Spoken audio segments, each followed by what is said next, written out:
Okay, so this is the first of today's worksheet. So this is 3.2 lecture worksheets. And in the video, you just saw this series of reactions that happen up in the stratosphere where ozone is formed every single day. And so this is good. These reactions are different from the reactions that form ozone down here in the troposphere. So here in the troposphere, we looked at those reactions. Ozone is a secondary air pollutant. It's formed from a primary air pollutant like nitrogen dioxide or sulfur dioxide. Take one of those and have some sunlight, and ozone is formed, and that's an air pollutant. Up there in the stratosphere, though, ozone does not form from a primary air pollutant. Ozone just forms from oxygen atoms and oxygen molecules that are all up there in the stratosphere. So the stratosphere is way above the troposphere. That's way above 30,000 feet. And this is important. It's called the Chapman cycle. This cycle is ozone forming, ozone breaking down, all in the process, all in the presence of UV energy from the sun. Okay, and so this happens when the sun is facing that part of the planet, and it happens every single day all over the planet.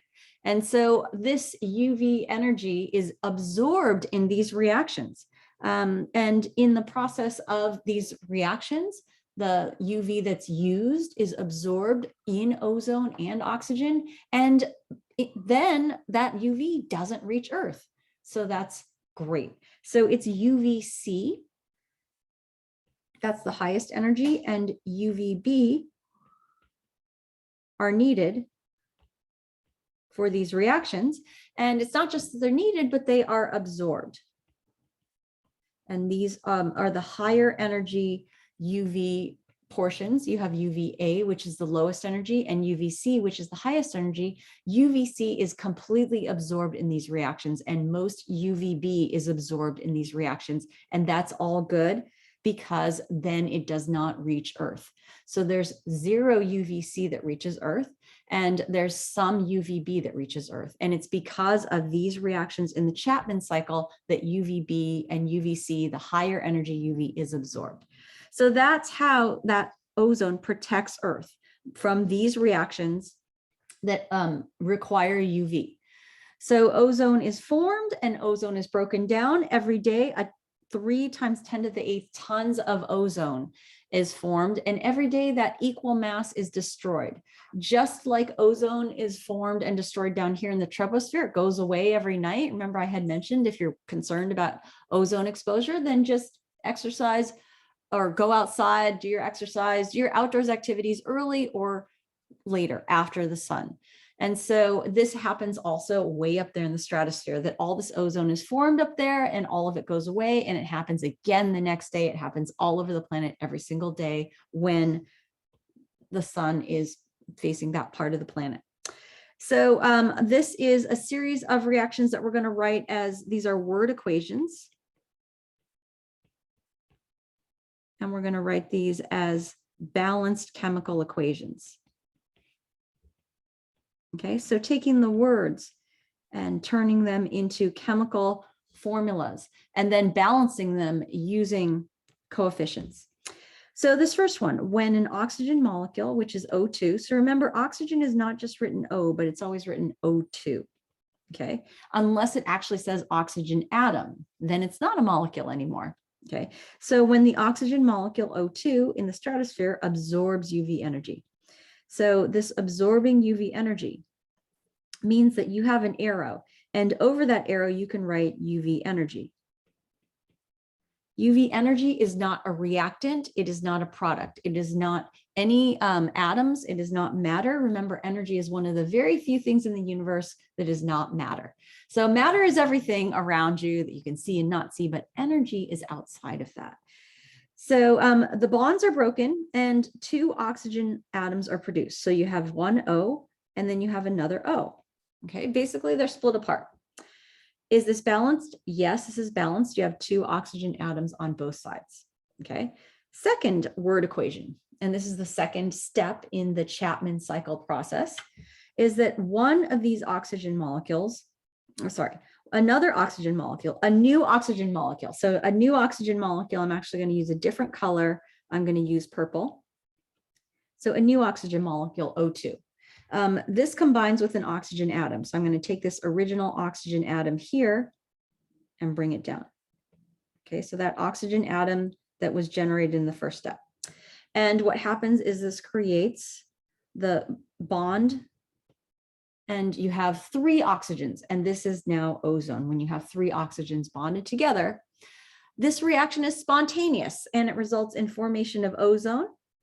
And that means spontaneous means you don't need anything over the reaction arrow. Above here, I had written UV energy over the arrow. That energy is needed to break those bonds. This doesn't need any energy because this is a very reactive, both of these are very reactive oxygen atoms. So when you have single individual oxygen atoms, they are very reactive, and it doesn't take any energy to get them to react with other things. Okay, so you don't need to write anything over the arrow of this one. Is this reaction balanced? Yes, it is balanced. You got 3 oxygens on both sides. Okay, so I am moving down. Now, ozone is also destroyed in a spontaneous reaction. Ooh. Okay, ozone is destroyed. So let's take a different ozone. I'm going to use a different color. This is a different ozone molecule than the one that just formed. So also up there in the stratosphere, there's 3 times 10 to the 8th tons of ozone. One is formed, a different one. So a different ozone, a different O3, is destroyed at the same time. And when this happens, when an ozone molecule collides with an oxygen atom. So let's take that other oxygen atom that was formed here. And these oxygen atoms are very reactive. And so in this collision, it requires no energy for this oxygen atom to come down here and collide with and react with ozone. And what happens is that this results in destruction of ozone. And what forms, I'm going to use a totally different color for this, is an oxygen molecule, O2. So that's the oxygen molecule, but it's different. And in order to balance this, you have 4 oxygens on this side. I'm going to put a 2 in front of O2 so that there's 4 oxygens on both sides. Okay. I have a question. Yes. Just to make sure I'm understanding it correctly. So when it's O3 plus just a single oxygen atom, because you said a single oxygen atom are really, really reactive, is that why it's actually going down, because it's breaking the O3 apart? Is that what you were kind of saying? Or I'm saying that there are 2 oxygen atoms up here and they're floating around. So the fate of one of them you can follow here, and the fate of the other one you can follow here. So the top one, though, how it's O2 plus O, and that becomes O3. Yes. If we're having O3 plus O down here, it's like not O4. How do we get back to O2? Is that just because there's a reaction that breaks it apart? It's because of the way that the bonds are formed. You can't just keep adding on and adding on. That we will see how oxygen forms bonds, and you can't, you can put together 3, but you can't put together 4. Okay. Okay. Good enough for me. Okay. Thank you. Okay. So this is the process. Let me point this out with, let me find a new color. Let me use this one. Is that you start off with an oxygen molecule. Okay, so you're starting off with an O2. Why isn't this okay? You're starting off with an O2. I guess I'm going to go with here. And you're ending off with O2. And so that's the process. You make ozone during the process as well.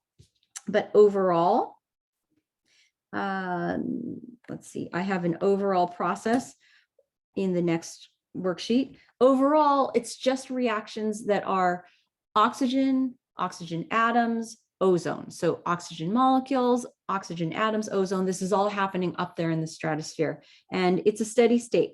There's no ozone that comes down here to the troposphere. There's, for the most part, it all happens there, it all happens, and it's all self-contained. Okay, and that's good. these are, this UV energy is important because this UV energy, let me circle this in red. This is that energy that is absorbed from the sun. And when it's absorbed from the sun, well, then it doesn't hit Earth. Okay, so this is absorbed in the stratosphere in these reactions that are happening in the stratosphere instead of hitting Earth. Okay. The thing is that this is known that ozone is formed and ozone is destroyed every single day. But there are other non-natural causes and natural causes that cause ozone to be destroyed. And so overall, even though ozone is formed and ozone is destroyed, it should be in even a steady state. This amount of ozone, 3 times 10 to the 8th, shouldn't change. It's made, it's broken down. The next day it's made, it's broken down. Every single day, it should be the same exact number made and broken down. But it's known that over time, stratospheric ozone has been depleted. And that's from some natural reactions. So this is a natural reaction.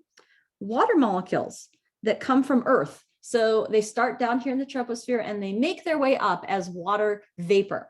And these water molecules, when they're up there in the stratosphere, break apart when they're hit by UV, and these cause ozone to break down. Okay. Another one is nitrous oxide. This is N2O, and this comes from soil, microbes in the soil in the troposphere, and this is a gas. And what it does is it makes its way out of the troposphere, gets up to the stratosphere, and that also breaks apart in UV, and that also causes ozone to deplete. Those are natural. Those have been going on since as Earth has evolved. And so this didn't account for what scientists started noticing was a depletion of ozone in the ozone layer beyond what nature could explain, beyond those natural causes. So this is a non-natural cause, this one, that was discovered and explained and taken care of for the most part, starting in the late 1970s, is that chlorofluorocarbons. So that's a big, long word. So it has the short acronym CFCs. What these chlorofluorocarbons, these are non-natural, and we'll look at where they come from, but these come from us, the troposphere. And these are, I'm writing this big, long word, anthropogenic sources. That's humans. That's basically humans. Anthropogenic is a fancy word for human caused things that affect the environment. So anthropogenic, and we're going to see this a lot when I'm getting into the climate change and global warming. But anthropogenic, this is something caused by humans.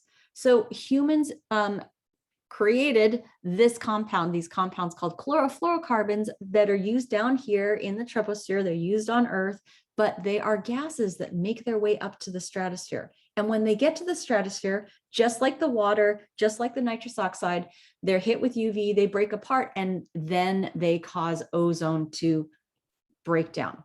Okay. And the reason why ozone is broken down in all 3 of these types of natural and non-natural causes is because of the formation of a very reactive atom. So just as I mentioned, that very reactive atom, it is usually a single atom.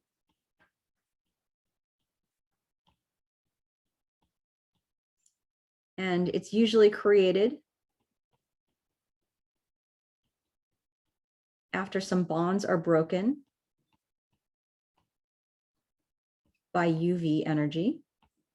That's what each of these say, that when you have UV radiation, it causes bonds to break. That's also what happened up here. This creates these very reactive oxygen atoms. So what happens when the bonds break? UV energy does this up in the stratosphere, that this generates an unpaired electron. So it generates an what's called a free radical with an unpaired electron. Okay, so that's called a free radical. So an example are that you would have this oxygen atom. And to accurately portray that, I'm going to show it with a dot there. That's a free radical. That's that unpaired electron. Another one is this hydrogen. That's a free radical. That's that unpaired electron on the hydrogen element symbol. And then that dot means it's one electron. When the water molecule broke apart, it created this OH and this H, and they are both very reactive, and they will react with anything.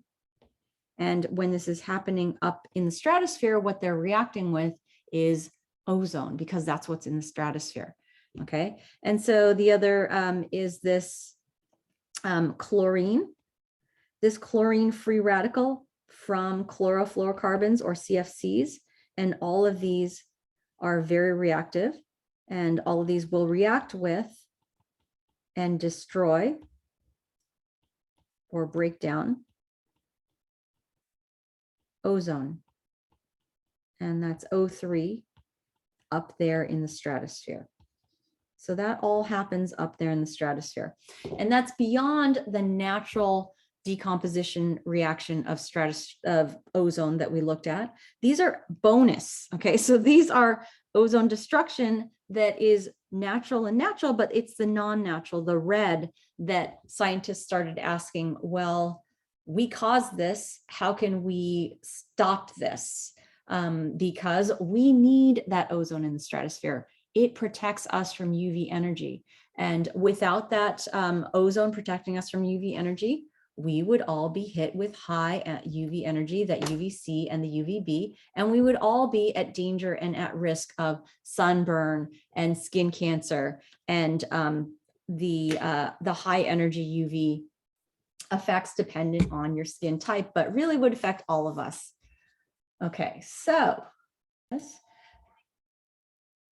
this is the reactions that are non-natural, the very last bottom where I started to talk about the chlorofluorocarbons that are causing a depletion of ozone, leading to a hole in the ozone, specifically over Antarctica. Now we'll get into the reasons why that hole is over Antarctica, which is the South Pole, in the next video. But first, let's look at the reactions that cause the depletion, the destruction of ozone.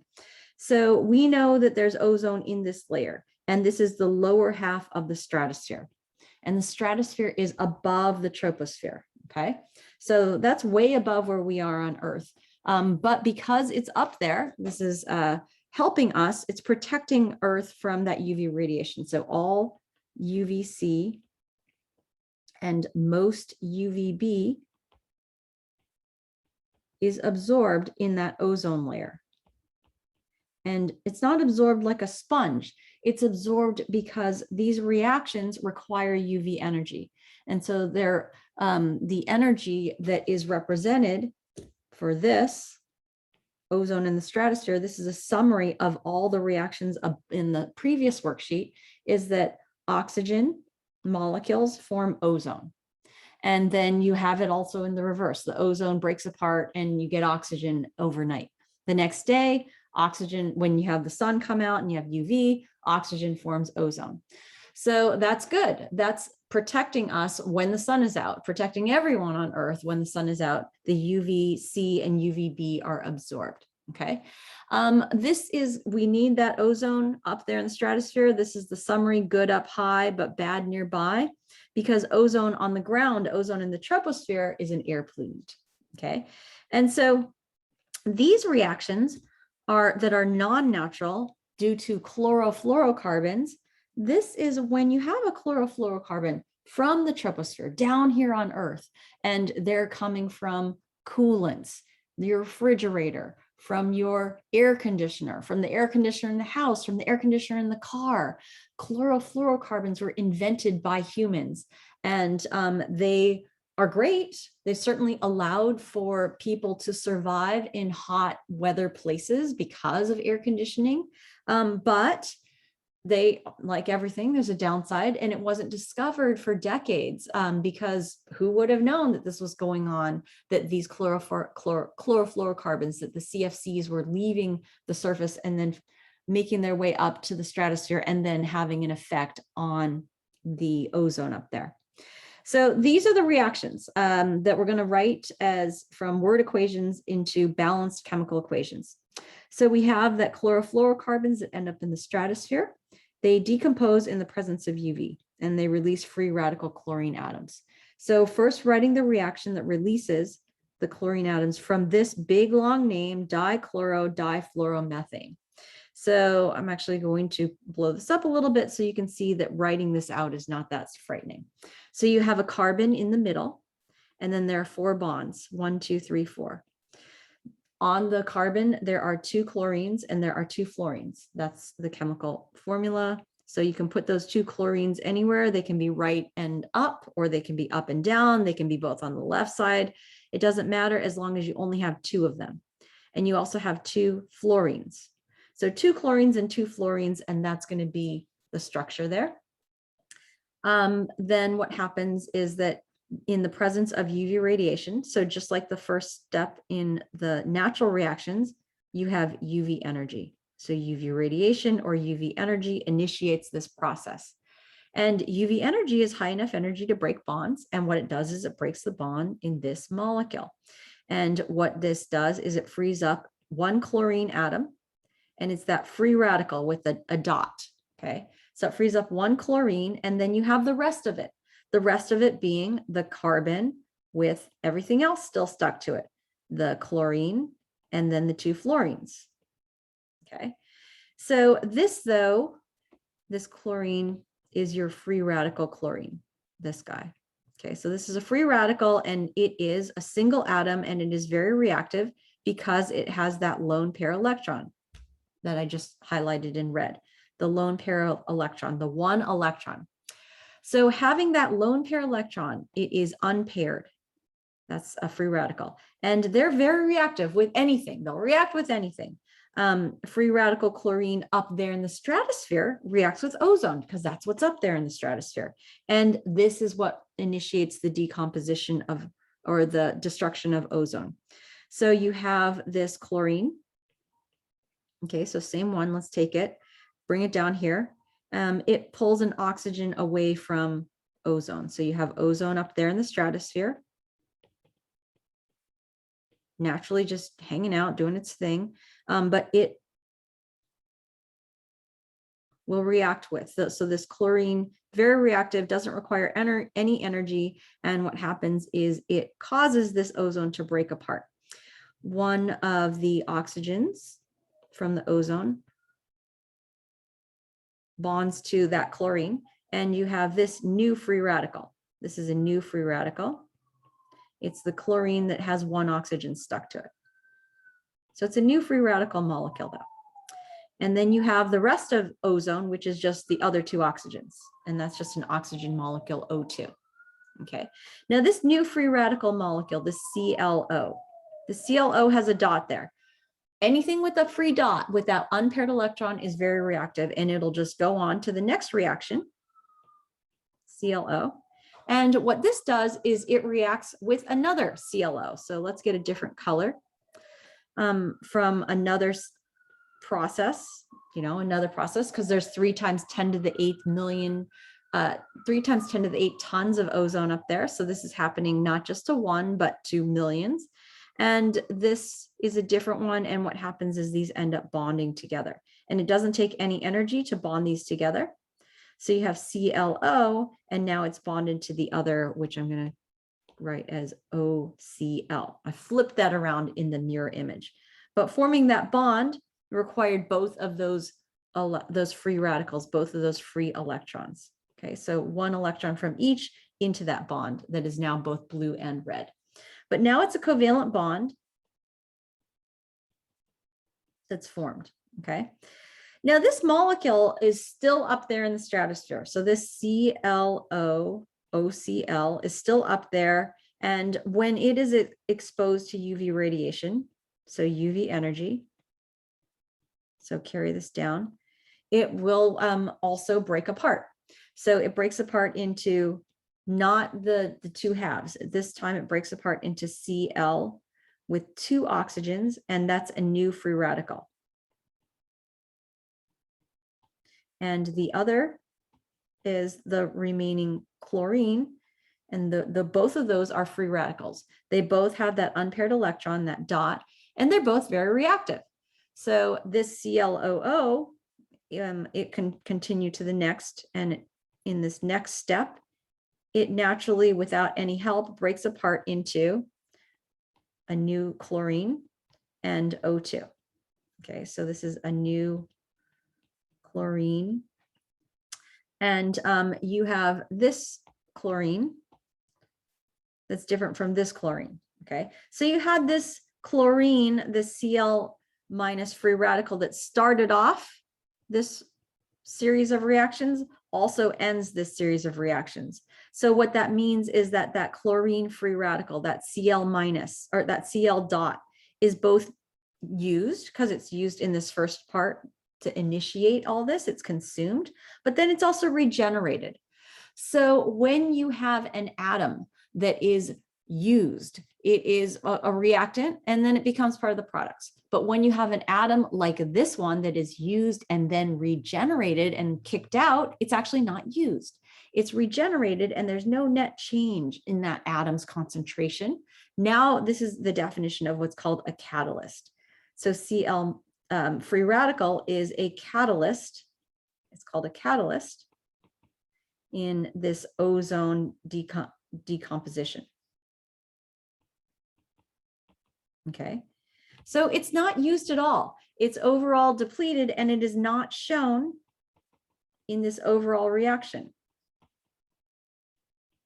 The overall reaction is this, that you start off with ozone and you end up with, so notice this in this reaction, you start off with ozone, O3, this is all up there in the stratosphere, but you end with nothing dangerous, not individual oxygen atoms, but you end with oxygen, O2. And so what that means, the end result is less ozone in the stratosphere. And that less ozone in the stratosphere is what we call the ozone hole. It's a region of lowered ozone concentration, the ozone hole, and it is specifically over Antarctica. These reactions happen geographically over just a certain portion of Earth, the South Pole. They don't happen all over Earth. These reactions on here are happening only over the South Pole and only at a certain time of year, which is right now. These reactions are happening right now, where chlorine is destroying ozone in the stratosphere over the South Pole right now. So this might lead to a question, why is it happening over the South Pole? What are they doing down there that's so terrible? Because chlorofluorocarbons are generated all over Earth. All over Earth, we have chlorofluorocarbons. They're coming from air conditioners, the air conditioner in your house, the air conditioner in your car, the air conditioner in my house, the air conditioner in my car, the refrigerator in my house, the refrigerator in your car. These all generate chlorofluor. They all are the origins of chlorofluorocarbons. It's a coolant. So why is it happening? Why do these chlorofluorocarbon reactions, all of these reactions on this page, all of these, they need this? And where does these come from? Refrigerants. Well, why do they only happen over Antarctica? Why do they only happen over the South Pole? Why aren't they happening all over Earth? Because all over Earth, refrigerants are used. All over Earth, there are refrigerators. All over Earth, there are air conditioners. Why are these only happening? Why do these reactions happen only in one place over Earth? Anyone know? Okay, everyone, I'm back. I have on the screen Earth. So here's our planet, and looking around, I can see the blue, the clouds, and I can turn this around all over. So here is a focus on the US, and we can see California. Here's down here, Baja California, Mexico, Florida. We are in the Northern Hemisphere. So this part of Earth above here is the North Pole. And we talked about down here, so going down in the Southern Hemisphere, here's South America, here's the coast of Chile, and this the tip of Chile, down here covered in clouds is Antarctica and the South Pole. So why Antarctica? Why the South Pole? Well, it's this confluence of things. Mostly the thing that is down there that Catherine got is it's the coldest place on Earth. It has to do with the temperature. No place else on Earth is cold enough to have the polar stratospheric clouds and the UV in combination with the chlorofluorocarbons. And so that's why Antarctica. And so the thing is we need the ozone. We need the ozone up there in the stratosphere. It protects all of us. So that hole, once discovered, it needs to be plugged up. We cannot have this ozone being destroyed in an ozone hole, because what would happen is this ozone hole would end up spreading all over Earth. And the hole, as you saw in the diagrams, was getting bigger and bigger over the decades, and it would have gotten bigger and bigger and made its way up to here. And without protection, without natural protection from UVC and UVB, we would be toast. Not just us, but other living things that have not adapted to the high energy UV, because we always had that stratosphere. So while this is a success story, is that the whole world banded together and said, hey, let's not put out those chlorofluorocarbons anymore. So that is what we're going to get to next. So this is, okay, so here's the last worksheet, which is looking at the numbers of subatomic particles in isotopes. So first, some background at the top of this worksheet. The definition of an isotope is that they are different atoms of one element. So that you have different versions of the atoms of an element. They're exactly the same with the chemical properties and the physical properties. They all have the exact same atomic number because that's the identity of the element. And the atomic number is the number of protons. So all of these isotopes, the way they are different is in only the number of neutrons. So they have a different number of neutrons, okay? And so the atomic number is the number of protons, and that's the identity of the atom. So you can look it up like an address. The number 6 is carbon. I should mention that you should have a periodic table handy. So have a periodic table ready to use when you are talking about the atomic number or the atomic mass or the isotope. And so this is I got my periodic table ready. So the the atomic number of 6 means that you're talking about the number 6, the box number 6 on the periodic table, which is carbon. Okay, so the atomic number is always going to lead you to the same element. So atomic number of 8 is going to be oxygen. So that atomic number is equal to the element's identity. The isotopes, they're going to have different numbers of neutrons. And because neutrons have mass, that'll make the mass number different. So the mass number, or Mn for short, that's the mass of the isotope because of the subatomic particles in there that have mass, which are just the protons and neutrons. So the mass of an atom is basically all the protons and neutrons, and you add them together, and that will give you the mass number. So that is down here for neutral, for the mass number, Mn, the protons and the neutrons. So to write this a little bit shorter, using the symbol P+ for protons, plus neutrons, and 0 is the symbol. When you take the protons and neutrons and you add them together, you're going to have the mass number. And normally you're trying to calculate the number of neutrons. You need a periodic table. And you can calculate this when you have the mass number and you subtract the number of protons. I just rearranged this equation. And because the number of protons is the atomic number, you can also just say the mass number minus the atomic number. Okay, and so you need a periodic table for that atomic number. Okay, so that atomic number is coming from the periodic table. Okay, so you can calculate the number of neutrons if you're given the isotope notation, which always indicates the mass number. So the different forms of isotope notation are having the symbol, the element symbol, with the number, the mass number, like this. So this is an example of C14. Okay, so that C is the element carbon and 14 is the mass number. Another is you could have the symbol with the mass number ahead of it as a superscript. So this would be written like this, 14 and C.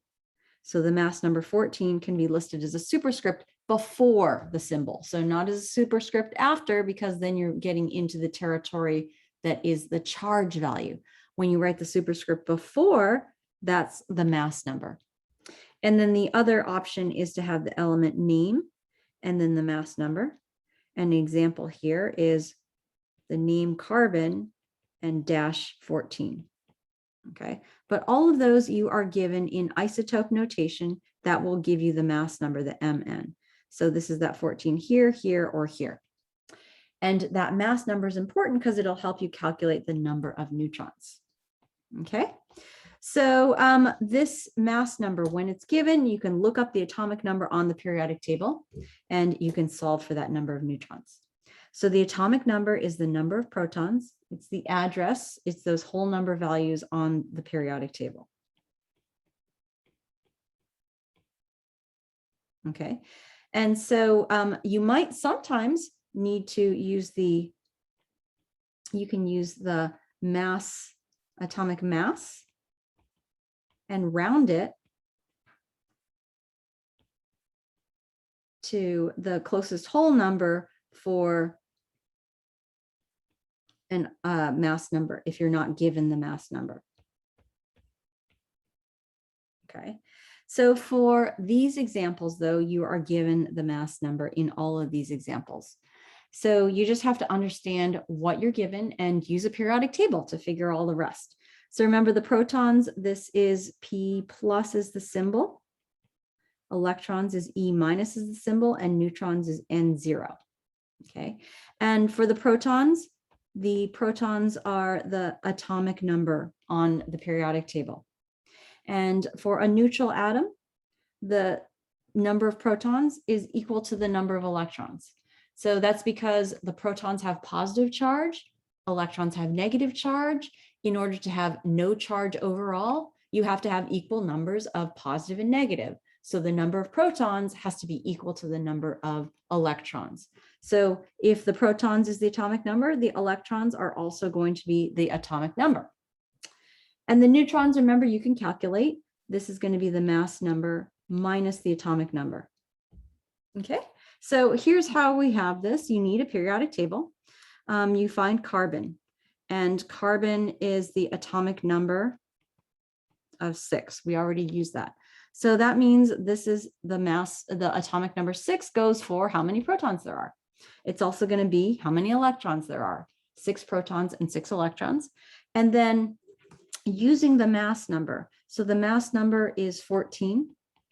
So when you have the mass number 14 minus the atomic number 6, this would be 8 neutrons.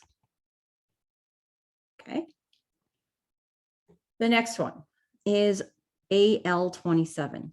So Al is the symbol for aluminum. So you're looking for aluminum on the periodic table or the symbol Al. You want to find that atomic number. So look at your periodic table, find it. Aluminum is in family 3A. Okay, so find the column 3A and find that atomic number. Don't just let me do this for you, find it. So this is atomic number 13. So the protons are 13. And then that means there's also 13 electrons. You can use this mass number, which is the 27, stuck to the name there. The mass number is 27. So to calculate for the neutrons, you have 27 minus 13, or 14 neutrons. Okay.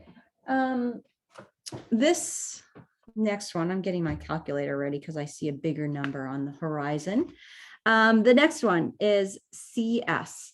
So CS is the element symbol for cesium. Okay, and cesium, look for it on your periodic table. You will find it in family 1A. So cesium in family 1A has the atomic number, that's what you're looking up, 55. Okay, so that means there are 55 protons and 55 electrons. To calculate the number of neutrons, you need the mass number. So that's understanding the isotope notation. The mass number is given as 133. So to calculate the neutrons, it's going to be 133 minus 55. And I need my calculator for this. 133 minus 55 is 78 neutrons. And this last one is 3 in front of the hydrogen. So this is hydrogen, the element symbol for hydrogen. You will find hydrogen in family 1A or in family 7A sometimes. When hydrogen is in family 1A or in family 7A, it just means that hydrogen has properties, the same chemical and physical properties of everything in family 1A. It can act like an alkali metal. Hydrogen is also sometimes listed in family 7A, which means that it has the same chemical physical properties as all those halogens in family 7A. You can list it in either. But hydrogen in family 1A, finding it again, we need that atomic number is 1. Okay, so what that means is there's 1 proton and 1 electron. And the mass number is given in this isotope notation, that 3. That 3 is the superscript ahead of the element symbol. And so to calculate the number of neutrons, 3 minus 1, so there's 2 neutrons. So you should say, okay, this is pretty easy. I can do this. What I want you to remember, though, is why I'm bringing this up in the first place is isotopes become important in understanding the data that was laid out to prove that climate change is linked to carbon dioxide concentrations. And so this is going to be important. I'm going to talk about both of these next time, carbon-14 and another isotope of hydrogen, which is hydrogen-2. Hydrogen-1 and hydrogen-2. Both of these are isotopes, which are really important in understanding the science behind climate change.